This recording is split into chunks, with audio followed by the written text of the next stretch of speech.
السلام علیکم میرے پیارے ویورز، کیا حال چال ہیں آپ کے؟ آئی ہوپ کہ آپ سب ٹھیک ہوں گے۔ ویلکم ہے جی آپ سب کا محشر ایپیسوڈ 19 میں۔ ایپیسوڈ کے سٹارٹ میں پارس اپنے دوستوں کے ساتھ مطلب کہ عبد الرحمن اور اپنے کزن کے ساتھ گھومتی باہر سے آ رہی ہوتی ہے اور سامنے اس کا منگیتر کھڑا ہوتا ہے اور وہ اس کے پاس رک جاتی ہے۔ عبد الرحمن اور اس کا کزن آگے چلے جاتے ہیں تو وہ غصہ کرتا ہے۔ عبد الرحمن اور اس کے ساتھ گھومنے پہ وہ غصہ کرتا ہے، کہتے کہ تو یہ آدھی رات کو کوئی ٹائم ہے تمہارا باہر گھومنے کا، اور میں کب سے تمہارا یہاں پہ ویٹ کر رہا ہوں، تم مجھے بتا کے نہیں گئی۔ تو وہ پوچھتی ہے کیا تم مجھے بتا کے گئے تھے؟ وہ کہتا ہے کہ اچھا ٹھیک ہے، نہیں بتا کے گیا تھا، لیکن یہ بات اچھی نہیں ہے کہ تم اپنے کزن کے ساتھ، اپنے دوستوں کے ساتھ، غیر لڑکوں کے ساتھ رات کے اس وقت باہر گھومو پھرو، یہ اچھی بات نہیں ہے۔ وہ اس پہ چیختا چلاتا ہے، وہ اس پہ چلاتا اور کہتا ہے کیا یہ صحیح بات ہے کہ رات کو دو غیر لڑکوں کے ساتھ باہر گھومنا؟ تو پارس آگے سے کہتی ہے کہ نہیں وہ میری فیملی ہے۔ وہ کہہ رہے کہ نہیں، نو یہ تمہاری فیملی نہیں ہے، اور وہ اسے کہتا ہے کہ اب یہ پین گیسٹ کا ڈرامہ بھی بند کر دو، لیکن پارس آگے سے کہتے ہیں کہ نو یہ میں نہیں کر سکتی، یہ پین گیسٹ میری ضرورت بھی ہے اور میری مجبوری بھی، میں یہ نہیں کر سکتی۔ اور بولتی ہے تم یہ بات جتنی جلدی سمجھ جاؤ اتنا ہی اچھا ہے۔ آگے سے وہ بولتا ہے کہ میرے خیال میں تمہیں بدلنے کی ضرورت ہے اگر تم میرے ساتھ رہنا چاہتی ہو۔ یہ کیا بول دیا بھیا؟ آگے سے پارس جو ہے وہ حیران پریشان ہو جاتی ہے کہ یہ کیا، اس نے یہ کیا بات کر دی ہے۔ اگلے ہی سین میں نکرانی آئمہ اور اس کی ماں اکٹھی ہوتی ہے۔ نکرانی آئمہ کی ماں سے بولتی ہے کہ ماں جی میں نے چاولوں کی بوریاں جو ہیں وہ اوپر چھت پہ رکھوا دی ہیں، جب بڑے صاحب آئیں گے مطلب کہ عبد الرحمن آئیں گے تو وہ ان کی بریانی بنواؤں گی۔ تو اس کی ماں ہنس کے بولتی ہے کہ یہ دیکھو اس کا کام 18 ماہ کے لیے اس نے چاول جمع کر کے رکھ دیے۔ اس پہ آئمہ بولتی ہے، اس کی ماں بولتی ہے کہ یہ تب جب عبد الرحمن آئے گا تب اس نے جو بریانی بنوانی ہے۔ تو اس کے بعد عبد الرحمن کی وائف مطلب کہ آئمہ بولتی ہے کہ عبد الرحمن تب بھی نہ آیا تو اس بات پہ اس کی ماں بولتی ہے ہائے ہائے خیال کرو کیا بول رہی ہو، اللہ نہ کرے کہ ایسا ہو، وہ ضرور آئے گا۔ اس کے بعد جو آئمہ کڑھائی سلائی کا کام کر رہی ہوتی ہے وہاں پہ وہ اپنی ماں کو دکھاتی ہے کہ یہ دیکھے میں نے کتنا خوبصورت بنایا ہے۔ تب اس کی ماں کہتی ہے کہ یہ بہت پیارا بنایا ہے، یہ عبد الرحمن پر بہت ہی زیادہ سوٹ کرے گا۔ اس پہ جو مالکن نکرانی ہوتی ہے وہ بولتی ہے کہ آئمہ بی بی تو بہت ہی اسمارٹ ہو گئی ہیں، دن بھر میں 1 چمچ کھانا کھاتی ہیں۔ اس کے بعد آئمہ بولتی ہے کہ آپ کو کیا پتا لڑکیوں کا اسمارٹ آنے کے لیے کتنا کچھ کرنا پڑتا ہے، میں بھی وہی کچھ کر رہی ہوں، میں نہیں کھا رہی، میں بھی اسمارٹ ہو رہی ہوں۔ یہ اسمارٹ ہونے کے نخرے بھی، یہ چرچے بھی ہر طرف پھیلے ہوئے ہیں، اللہ نہ کرے کہ ایسا کچھ ہو۔ اس کے بعد آئمہ کو اس کی امی بولتی ہے کہ بیٹا نہیں ایسا نہ کرو، کھانا ضرور کھایا کرو، یہ نہ ہو کہ جب عبد الرحمن آئے اور تمہیں دیکھے تمہارا چہرہ مرجھایا ہوا ہو، بلکہ اس کو ایسا لگے کہ تم ابھی گلاب کی طرح ہو، بالکل پنکھوڑیوں کی طرح تم کھانا کھایا کرو، پیٹ بھر کے موٹی ہو جاؤ۔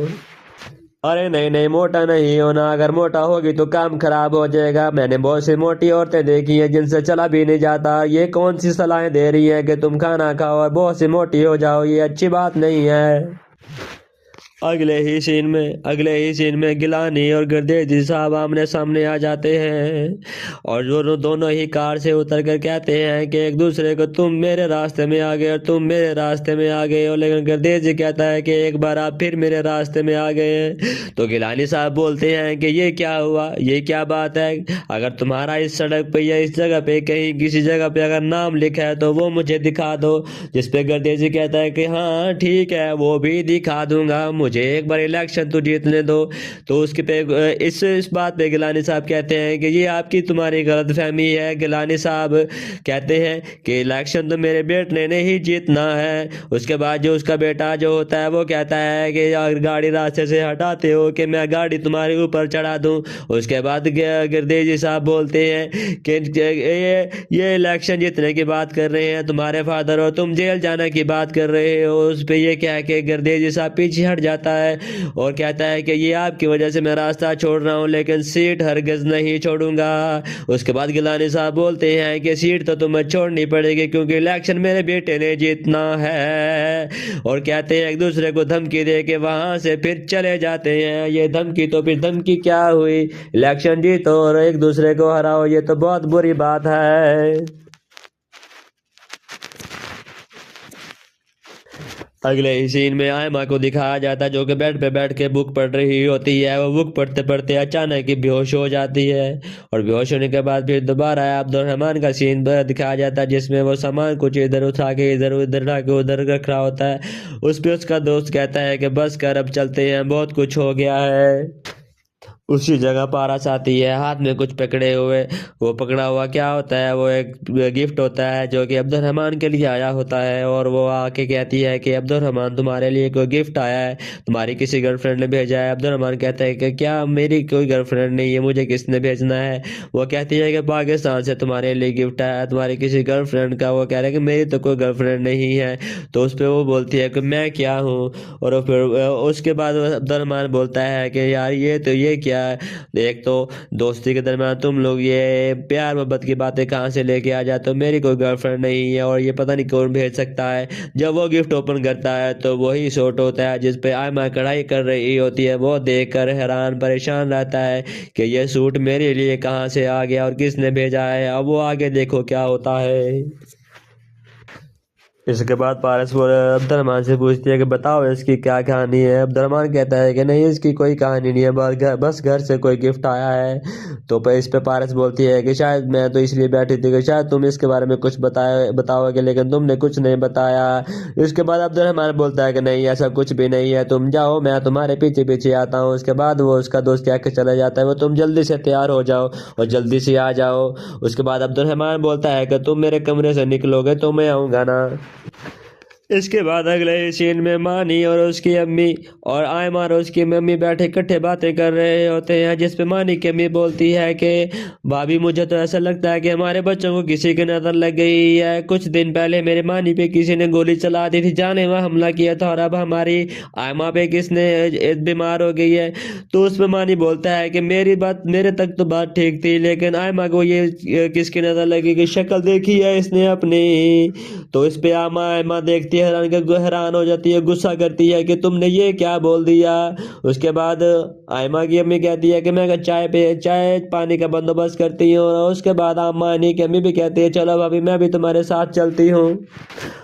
और दूसरी तरफ जब अब्दुलरहमान गिफ्ट ओपन करता है, गिफ्ट ओपन करके देखता है कि उसमें एक लेटर होता है। वो लेटर पढ़ता है, लेटर पढ़ के 1 मिनट 2 मिनट तो खामोश रहता है। उसके बाद बोलता है कि वादे अगर वक्त पे पूरे ना हो तो वो अपनी अहमियत खो देते हैं। आयमा तो वहाँ पे बैग गिफ्ट रख के और खत रख के उठ के चला जाता है। ये क्या करके जाता है, लगता है इसको गिफ्ट पसंद नहीं आया या पता नहीं कोई और बात है। आगे देखते हैं। अगले ही सीन में जब आयमा और अमानी इकट्ठे बैठे होते हैं कि और मानी आयमा से कहता है कि चाची ने ये क्या बात की है कि तुम्हारे सर से बला टल गई। तो कहीं वो पूछता है कि कहीं उस बला का नाम अब्दुलरहमान तो नहीं है ना। तो वो खामोशी से बैठी रहती है, कोई बात नहीं करती। और मानी कहता है कि क्या तुमने अब्दुलरहमान को बताया है कि तुम्हारी तबीयत खराब हुई है। तो वो कहती है कि नहीं, मैंने उसे नहीं बताया। तो वो उससे समझाता है कि नहीं, तुम्हें ऐसा नहीं करना चाहिए, तुम्हें बताना चाहिए था। जिस पे वो तरह तरह की बातें करती है और बातें करती है और बातें करती है और तरह तरह की बातें करती है। तो मानी कहता है कि लाओ मैं कॉल करके उसे बताता हूँ। जो और उसके बाद आयमा कहती है कि नहीं, तुम कॉल करके नहीं बताओगे, अगर उसे पता चल भी गया तो उसने कौन सा फौरन भागे आना है और चले आना है। ये बात तो सच है, उसे कोई परवाह नहीं है, वो क्यों आएगा। उसी जगह बैठे हुए अब्दुलरहमान की कॉल आ जाती है और मानिंदे पूछता है कि देखो किसकी कॉल आई है। तो वो बोलती है कि मैं बिना देखे बता सकती हूँ, अब्दुलरहमान की कॉल होगी। जब वो मोबाइल उठाती है और देखती है कि अब्दुलरहमान की कॉल है तो वो कहती है कि देखा, अब्दुलरहमान की ही कॉल है। तो वो कॉल अटेंड करती है और अब्दुलरहमान उससे कहता है कि अस्सलाम वालेकुम। वालेकुम अस्सलाम। और कहता है कि कैसी हो। तो वो अम्मा बोलती है कि मुझे क्या होना है। कहते हैं वो उस पर अब्दुलरहमान कहता है कि अब्बा से मेरी बात हुई थी, अब्बा बता रहे थे कि तुम्हारी तबीयत बहुत ख़राब है, तो उसके बावजूद तुमने अपना ख्याल नहीं रखा, तुम अपना ख्याल रखा करो। तो वो बोलती है कि तुम्हें क्या है इससे। वो कहता है कि तो ये नाप शनाप बातें ना करो, अपना बस अपना ख्याल रखा करो। अगले ही सीन में सोबिया घर आती है और वो चची से पूछती है कि चची आयमा को क्या हुआ। सुना है कि आयमा जल गई है। तो उस पे नुकरानी पास खड़ी होती है, वो कमेंट करती है, वो कहती है